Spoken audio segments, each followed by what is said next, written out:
Kągi, sveikinu su jumis iš Lenkijos, taigi dabar neseniai pravažiavau Lenkijos sieną ir šiandienos tikslas atvykti į Varšuvą. Štai parodysiu, kaip susipakavę savo motociklą. Tai visų pirma, šitoj turim įvairių šmutkių, bet kiekvieną daiktą nerodysiu dabar.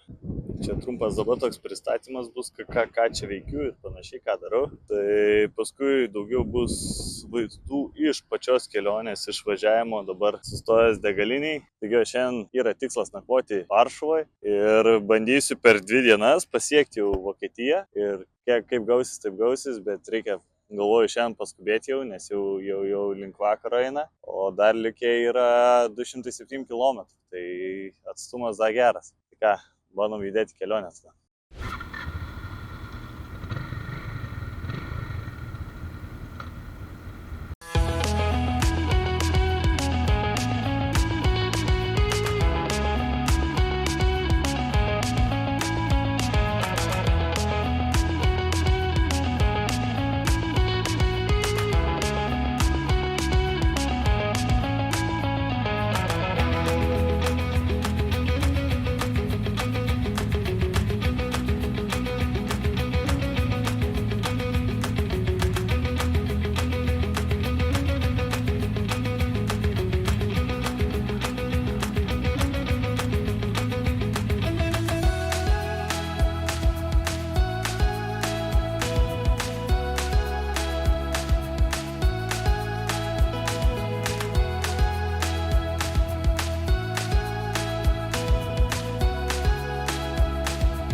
Nu ką, jau esu viešbutį, mano viešbutukas. Šiaip, ką galiu pasakyti, tai iš tikrųjų sudėtinga diena buvo, daug važiavimų ir aš taip pagalvojau, aš vėliau imsiu ne viešbučius, o miegosiu palapiniai. Tai tikiuosi, palapinė nenuvargins žiauriai, nes, ta prasme, be viešbučio atrodo dabar būtų belekai sudėtinga eiti ieškotis vietos, dar kažkur, kur palapinę statyti, tada palapinę statyti, ten, kad nesušalda ar lauža, kur dar kažką. Šičia žymiai paprasčiau atvarėjai registravai. Kaip matėt, buvo tokia problemėlė. Aš pradžioj į hostelį užsiregistravau. Tiksliau neužsiregistravau į hostelį, o iš pradžio atvariau iki hostelio, bet pasirodo, hostelyje reikia būti iš anksto užsiregistravus ir ten tiesiog kodą suvest. Tai susiradau hotelį, kuris yra 20 minučių buvo nuo centro. Teko dar pavažiuoti, kur jau labai nebesinorėjo važiuoti, bet teko dar pavažiuoti ir tada šičia jau registratūrą atėjau, tai sako, jo, yra vietos. Tai visų laimė, kad buvo vietos, nes jei čia nebūtų buvę vietos, tai šakės. Šiaip atsiliepimai apie šitą hotelį prasti, bet aš žinau, galiu padaryti turą, tai čia va, yra tie mažytė vanytė, dušiukas, tualetas, viskas tvarkingai, žiūrėjau, betvarkės nepalikta. Čia jau aišku yra palikta dabar mano betvarkė, o šiaip lova paklota, buvo gražiai rankšluosčiai šiaip padėti, tam kas mėgsta, yra televizorių žiūrėti, dar gražus antikvarinis kažkoks paveikslas.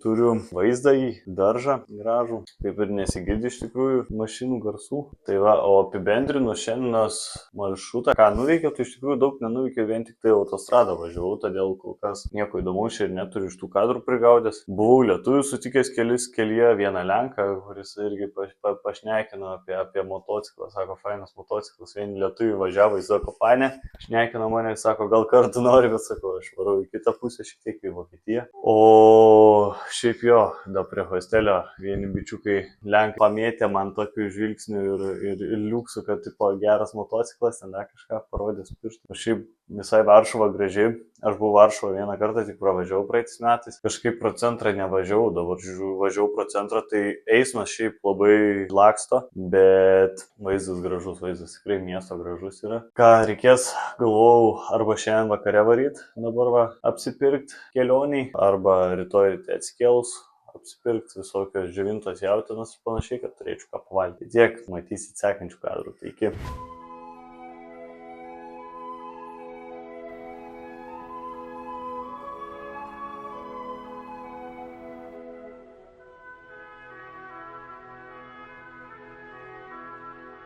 Nu ką, dabar atsikėliau, buvau po dušu, įsilyginau triusiukus, nes nebus pas mane jokių skalbimo mašinų ir panašiai ežeruose ir upėse. Atsikėliau kažkur 5:30, dabar yra po 7, tai eisiu papusryčiauti viešbutyje. Ir ką, ir judėsim į kelionę. Šiek tiek šiandien ryte susidėliau maršrutą, tai keičiu visiškai maršrutą. Čia dabar matysit, koks buvo prieš tai maršrutas, koks dabar, nes šiek tiek ir laikas spaudžia, turiu iki Liepos 12 maždaug būti jau Norvegijoje. Žodžiu, nustojo šiek tiek filmuoti kamerą mano, tai ką pasakau, kad jo maršrutas keičiasi.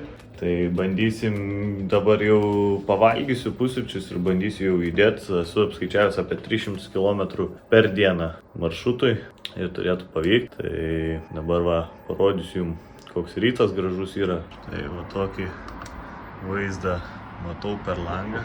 Krūmai, čia viešbučio kažkokia salelė, bet šiaip šiltas rytas tikrai. Eisiu apsitvarkysiu savo visus šmutkės, viską. Galiu parodyti dar, kokia vonė pas mane čia yra. Čia visko prilaišiu ir panašiai, bet gerai, bandom judėti kelionę tada. Te. Remember the time we were standing on the rooftop. You shone as bright as the city before us. Now tell me you feel it, tell me you know it.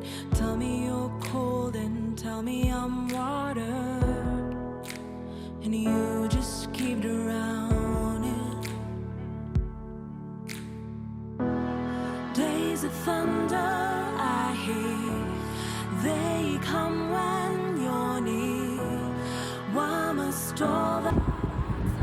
Ką, dabar sustojau. Esu 405 km iki Berlyno. Čia maždaug tokioj pavėsinėj dabar.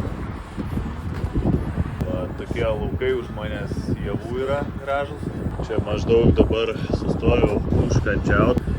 Kiaušinį valgau. Tai žodžiu, jo, daugiau nežinau ką papasakos. Buvau tokioj didelį parduotuvį. Lietuvoje yra kaip Promo Cash and Carry. Tai ten irgi kažkaip panašiai vadinas. Tai ieškojau viryklės, kad galėčiau įsivirti kiaušinius ir puodelį. Dėl to pačio. Ir taip pat galvojau, ką pietum žiūrėtis, tai vištienos būčiau pirkęs keptos, bet nei vieno dalyvo neradau. Pasiėmiau Migdolų, ėmiau rankų muilo, kad galėčiau bent kažkaip įsiplauti drabužius. Tai va, dabar čia sustojęs kažkaip parkingė esu, motociklas kažkur tolumoj. Štai ten va. Tai tiek kaip ir žinių, važiuosiu toliau, pailsėsiu dabar kol kas, varysiu, paskui vėl papietausiu dar nors. Daugiau nuotykių bus Vokietijoje, čia toj Lenkijoje. Nėra ką veikti iš tikrųjų. Ką tik kiaušinį pamečiau. Trynio šiek tiek. Šiaip galvoju Varšuvą dar aplankyti, apžiūrėti pačią, bet kažkaip noriu daugiau greičiau į Vokietiją. Daugiau Vokietijoje gal pamatysiu kažką aplinkui pavažinėsiu. Days of thunder I hear, they come when you're near. Why must all that I touch always fall into dust? The ocean waters, but you only... Dabar atvariau į prekybos centrą, šiek tiek papasakosiu jums, kas maždaug įvyko. Tai atvažiavau į Poznanę, dabar yra 27 laipsniai karščio, tai ieškau staigiai kur pavalgyti, tai mane atvedė navigacija iki prekybos centro šičia, kur dabar ir esu, tik pažeminiam. Ir kame bairis buvo labai karšta, jau ir valgyti norėjęs ir skubėjau gan. Ir žodžiu, prisiparkau, belio kur numečiau mocą iš pradžių, norėjau pavalgyti, pasirodo ten tik greito maisto kortą. Tai ten tie restoranai visi, tai teko pavalgyti burgeriuką kažkaip. Ir tada nuvariau į parduotuvę, nusipirkau vištienos, kuri kainuoja 8,5 zlotų, tai čia gaunas apie 2 eurus. Tai aš tą burgerį sumokėjau 10 eurų, vištieną 8,5 ir žymiai labiau nuo jos iš tikrųjų pavalgyčiau. Tai pasiliksiu ją rytoj pietum, o dabar teks man praleisti dar prekybos centre šiek tiek laiko. Apsirengiau šiek tiek jau. Nusirengiau drabužius, įrengiau kėdukais ir šortais, kad būtų atvėsimo šiek tiek, nes visas šlapės buvo. nuo važiavimo. Jo, dabar varysiu, paieškosiu, yra kažkokia čia karinių prekių parduotuvė, tai toje parduotuvėje pasižiūrėsiu, gal rasiu stovyklavimo įrangos, kad būtent viryklė ir puodelis būtų, kad galėčiau įsivirti kiaušinių sekančiai dienai. Ką, bandau varyti ir jaučiu, tada jau susitiksim kelyje.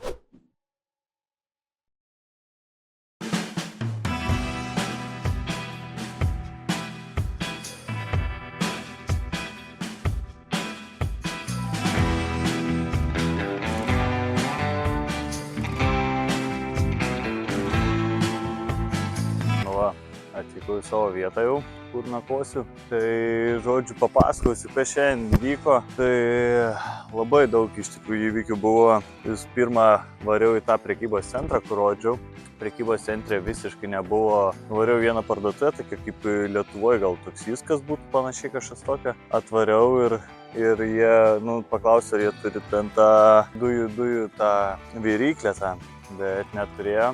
Nei dujų viryklės, nei baliono dujų. Bet vienas darbuotojas parodė kitą parduotuvę, kur galima nuvažiuoti. Dekatlonas. Nuvarau į Dekatloną, radau tik viryklę, bet neradau dujų baliono. Ten konsultantas sako varyti į kitą parduotuvę. Nuvarau į kitą parduotuvę, ten irgi nėra. Tada buvo davęs dar kitą parduotuvę, tai tą kitą nuvariau, radau dujų balioną, bet neradau viryklės. Tai pasiėmiau dujų balioną, kadangi buvau praeitą nenusipirkęs viryklės, tai grįžau į tą Dekatloną ir nusipirkau viryklę. Belekai karšta buvo visą dieną, dabar va prakaituotas visas. Tai ir dabar va pakeliui link Berlyno, susiradau ežeriuką. Tai čia yra gan rami vieta, bet yra ir žvejų, ir stovyklautojų visokių aplink šitą ežerą mačiau. Tai bandysiu iš čia įsikurti. Saulė belekai kepina, tai bandžiau susirasti pavėsį, va šiaip netaip radau pavėsiuką kažkaip, kad arčiau vandens būtų dar irgi. Tai jo, praeitą vietą ten buvau irgi susiradau, bet ten tik ant saulės, nors ir faina vieta, ten šienukas viską. Bet saulė kepina, tai neįsimiegosiu niekaip, palapinį uždusiu. Tai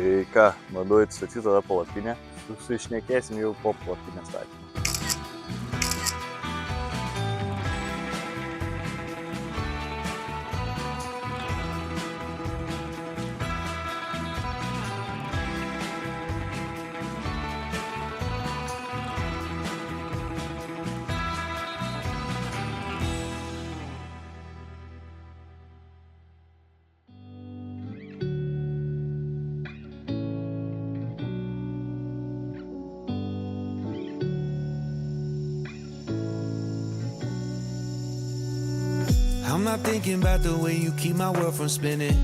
Ką, pasistačiau jau palapinę, tai palapinė už manęs yra. Kaip ir šiandienai viskas jau, tada palapinė pastatyta, viskas jau susiruošta, tada kelsiuos rytoj. Ir dabar toks yra tikslas, daugiau nekeliauti aplinkui Vokietiją ar dar kažką, o grinai pasiekti Norvegiją per kuo greitesnį laikotarpį, kai bandysiu per dieną po kiek įmanoma daugiau važiuoti, jeigu net paeis, tai po 600-700 km per dieną. Su motociklu yra labai praktiškai nerealistiška, turi jau ryte būti pajudėjęs ir sustojimai labai minimalus turėtų būti. Bet pabandysiu, nes šiandien buvo visa diena realiai šopinimas, grinai apsipirkinėjau būtent viryklę, tą puodelį, ten ir panašiai, kas gavosi labai daug laiko atėmė. Man galėjau jau tikrai šiandien Berlyną būti pasiekęs, bet aš tik kokius 200 km gal pajudėjau ir pastoju po Poznanį sukiausi aplinkui, tai labai sugaišau visą laiką. Realiai, jeigu noriu per savaitę Norvegiją pasiekti, tas yra dar čia 2,5 tūkstančio gal kilometrų, tai bus ką veikti, bet sakau, aš noriu tada greičiau dabar įdėti. Vaizdų daug nebus gausis, nes vien tik autostrada, bet gal pakeliui kažkokį iššūkėlių, dar kažką. Gaila, var nepaėjo šiandien pafilmuoti. Dar vieną įvykį pamiršau papasakoti, tai šiandien kaip prekybos centrą, kai važinėjau, buvo, įsivaizduokit, kaip Akropolis grinai. Akropolį būna, bent jau Kauno Akropolį būna automatiškai nuskenuoja tavo numerius ir atidaro šlagbaumą. Šičia tokio bairio nebuvo. Šičia mašinom tai atidaro automatiškai kaip Akropolį. Motociklam iš priekio numerių nėra, tai neskaičiuoja numerių. Teko tada spausti mygtuką ir ir mygtukė gauna kvitą man spausdina. Ir kame bairis, kol persirenginėjau arba kol buvau prekybos centre, pamiršau, kažkur pamečiau kvituką. Ir išvažinėjant prisiminiau aš apie kvituką, bandau ieškoti, nieko neberadau. Tai bandžiau išvažiuoti taip, bet aišku neleido, nes rašo skanuokit kvituką. Ir tada žiūriu kitoje juostai, ten daug šlagbaumai buvo, kitoje juostai moteris viena. Reikiu jai, sakau, gal galėčiau su jumis kartu išvažiuoti. Ir pist jai atsidarė šlagbaumas jau. Ir jis sako, sorry, viskas, turiu lėkti. Ir aš tada kitai mašinai mojuoju. Ir sustojo vyras toks su moterim, žiūri mane. Sakau, angliškai, sakau, ar galėčiau aš prie jūsų prisijungti šone? Sakau, mano kvituką nebėra. Sakau, kokio kvituką? Sakau, pas mane priekį numerių nėra. Sakau, reikia kvituką pateikti jiem. Nes sakau, jie man išdavė kvituką. Sako, tai jungi šalia, sako, jeigu taip jau reikia, tai gerai. Įsijungiau. Ir jiem irgi kilo kažkokių problemų, iš pradžių susimokėti reikėjo dar, nes jie gal ilgiau stovėjo ir panašiai.